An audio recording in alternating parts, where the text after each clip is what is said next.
皆さん、こんにちは。マイユニットこと、イバナよ。この番組は、FE プレイ歴8年の私イバナが、エムブレマー同士で交流し、創作活動を応援できるような場所を作る、というコンセプトのもと、FE の魅力を深掘りし、語り尽くすラジオ番組よ。こっちはアシスタントのケイ。はじめまして。このチャンネルが皆様の新たな交流の場となれるよう、尽力させていただきます。OK。早速熱い FE トークを始めましょう。それでは記念すべき第1回のトークテーマはこちら。あなたの FE 総プレイ時間は？これで決まりよ。このコーナーでは、実際に 3DS やスイッチのプレイデータを見ながら、みんながどのくらい FE を遊んできたのかを紹介していくわ。FE はまさに私の人生の一部。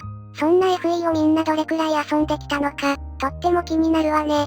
今回は自己紹介がてら、私の FE プレイ歴を紹介していくわ。確認方法も紹介するのでリスナーの皆さんも 3DS を確認してみてはいかがでしょうか。ナイスアイデア。リスナーのみんな、私と勝負よ。じゃあまずはこれまでプレイしてきたタイトルの一覧ね。私は最初に遊んだ覚醒以降は、アンヤ王国、無双、シャープ FE を除いて全部買って遊んでいるわね。DLC も大体買ってる。あとは、スーパーファミコンニンテンドースイッチオンラインで、紋章の謎と劣化の剣を1周遊んだわ。聖戦の系譜は途中でやめちゃってるわね。あとは、ヒーローズを7年くらい。サイファも最初から最後までやってたわ。まあ大雑把に言うとこれくらいね。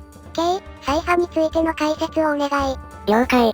ファイアーエムブレムサイファは、ファイアーエムブレムシリーズを原作としたトレーディングカードゲームです。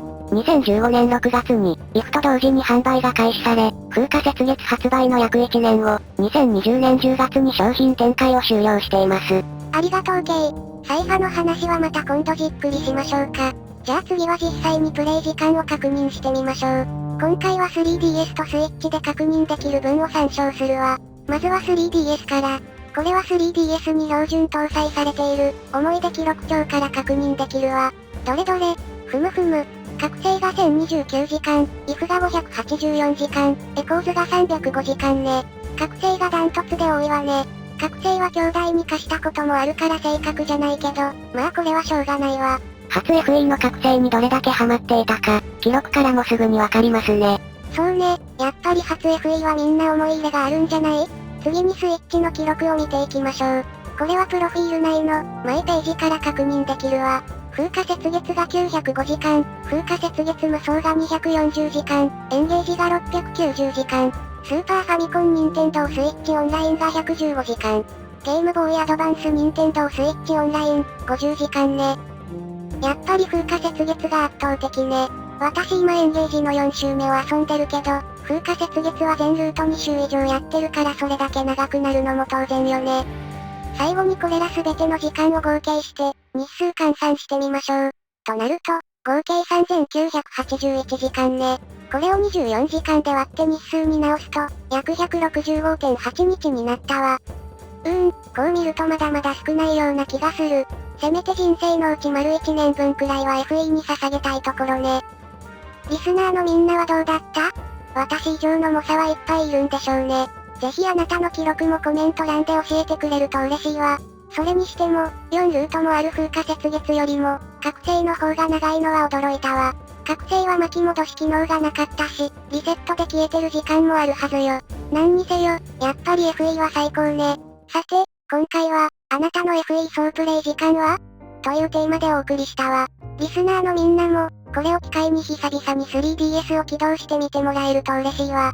かくいう私も、プレイ時間の集計中についつい覚醒の支援会話を見まくっちゃったもの。やっぱ FE の支援会話はいいわよね。そうですね。皆さんの好きな支援会話も、またの機会にぜひ聞いてみたいです。ということで、今回のイバナズファイアーエムブレムラジオはここまで。最後までお聞きいただき、ありがとうございました。この番組では、リスナーのみんなからの FE に関するメッセージやイラストなど、どんな投稿も大歓迎よ。ハッシュタグ、イバナ FE ラジオをつけて私たちにあなたの FE 愛をぶつけてちょうだい。質問や企画の提案なども、コメント欄や SNS で受け付けております。それと、チャンネル登録と高評価も忘れずにね。あなたの応援が、私たちの原動力になるわ。最新情報を見逃さないように、通知もオンにしておくといいですよ。それじゃあ、また次回の、イバナズファイアーエムブレムラジオで会いましょう。See you again!